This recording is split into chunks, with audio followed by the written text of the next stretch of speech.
Ako kasi parang feeling ko hindi na pa-process ng tama yung emotions ko.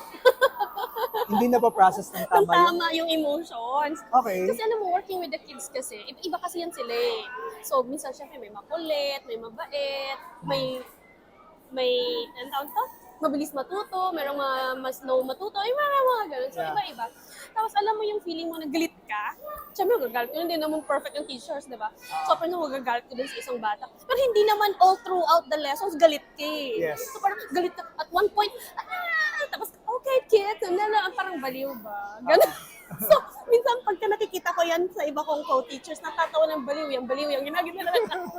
Parang feeling ko hindi na pa-process ng tama yung Emotion. emotion. So, Okay. siguro yun. Tapos siguro isa pang struggle is, alam mo, totoo talaga yun yung may favoritism. Ikaw sa mga bata or may favoritism sa mga teacher? Both.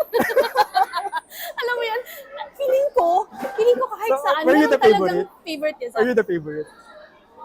Nung unang-una ko ditong sa Singapore, feeling ko, like ako ng ng boss ko. Feeling ko lang naman that time. You're on the good side. Pero feeling ko naman kasi noon, hindi ko naman siya kinukontra kasi. So, mga ganon. Yeah. Tapos ako din, sa mga bata, I don't know, meron talagang batang love na love mo kahit anong gawin. Uh-huh. Meron talagang mga bata din na kahit konting mo lang, magagalit ka. Pero nakakakonsensya, alam mo yun? Kasi syempre nung ginagawa yung bata, ba't ka nagagalit? Alam mo yung mga ganong Kaya parang doon ko na-realize na, siguro totoo talaga yun. Alam mo yun sa family, di ba? Parang may mga problem na, favorite child, favorite Siguro at some point, it's true. To watch the full episode, just go to Spotify, Apple Podcasts, and YouTube.